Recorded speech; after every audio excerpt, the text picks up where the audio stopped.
So I think the one thing that enables our students of today is knowing the story of Max and Trudy's survival, because if ever there's a story of hope, success, and never giving up against all odds, it's Max Heller.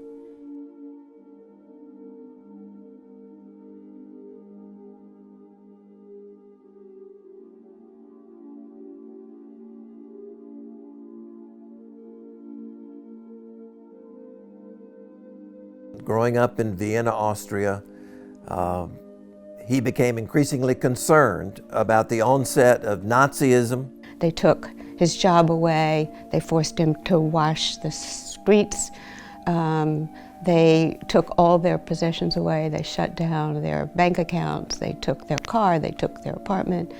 And my father said to his parents, "We have to get out of here, and we're going to go to America." As the situation grew more and more tense in the late 1930s, he literally escaped.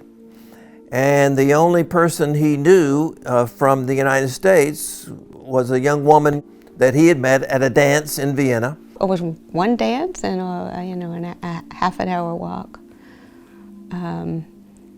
So he always kind of revered her his whole life. The person, Mary Mills, who helped him escape Nazi-occupied Austria was a Greenvillian. She took his letter to a businessman, Shep Salzman, in Greenville, and he said, "How can I, a Jew, not help when you, a non-Jew, want to help this person?" And he sponsored my father and his family to come to the U.S.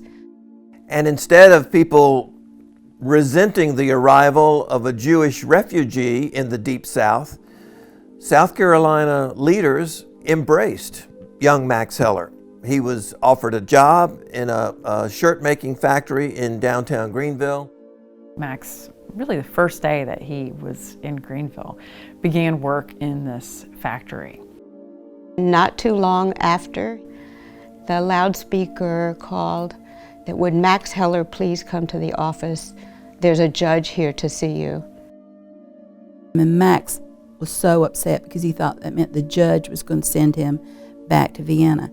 And it was Judge Plyler, who was a good friend of Mary Mills' father and Mr. Salzman, all of that. And he said that he wanted to welcome him to Greenville. John Plyler, who was on the verge of becoming Furman's president, said, "I'm here to offer you all the services of Furman University to help you become an American."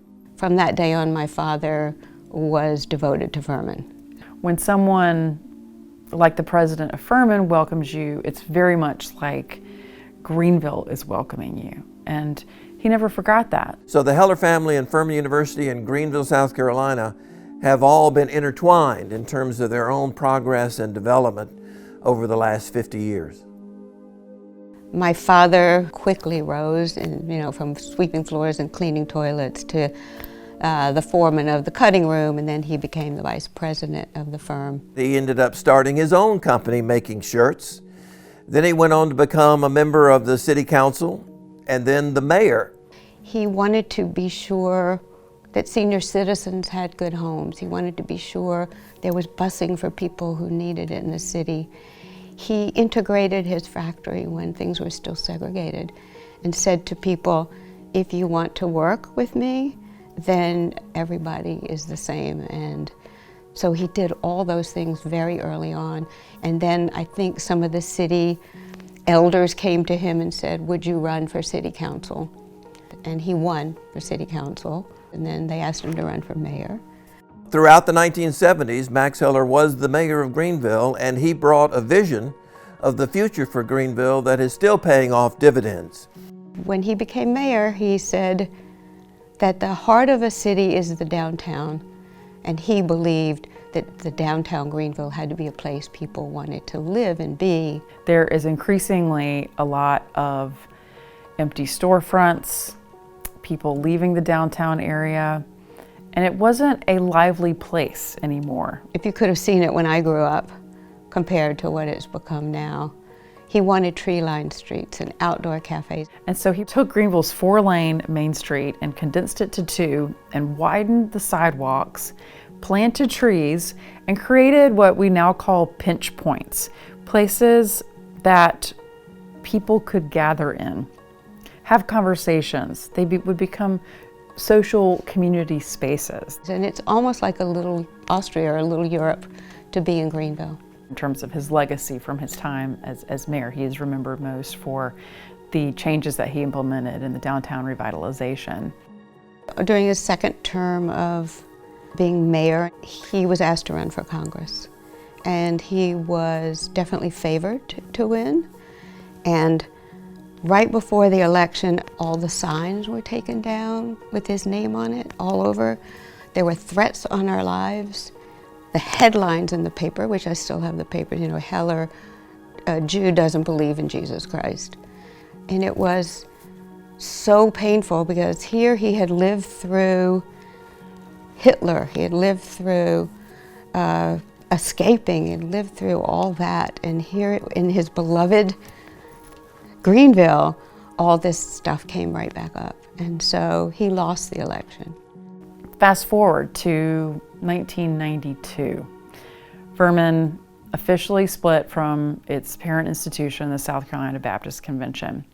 And the reason that's significant to the Max Heller story is that the South Carolina Baptist Convention had previously had almost total control over who would serve as a trustee of Furman University. And the trustees had to be South Carolinians and they had to be Baptists. They all had to be approved by the South Carolina Baptist Convention. After Furman split, one of the very first people that the Furman trustees invited to join them on the board was Max Heller. So he was Furman's first Jewish trustee.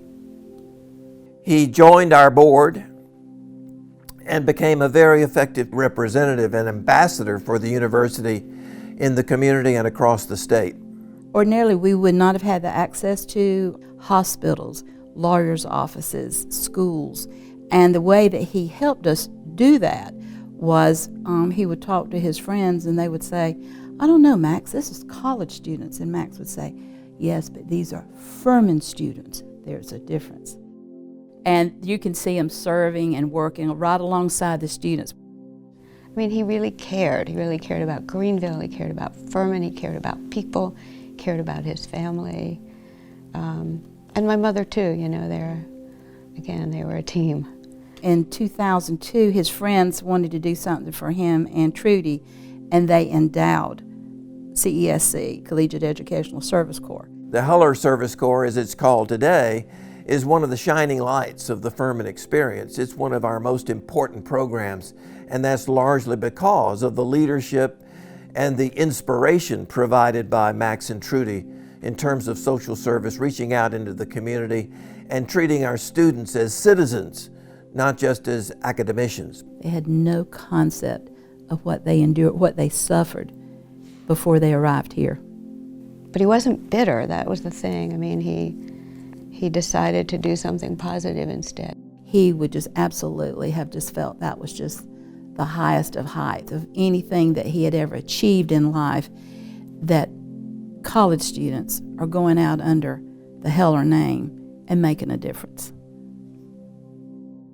A kind word, a warm welcome, it changes your whole life. It makes a big difference. I think people need to become more involved to help those who cannot help themselves. We still have a lot to do. Today especially, I think the needs of people are greater than ever.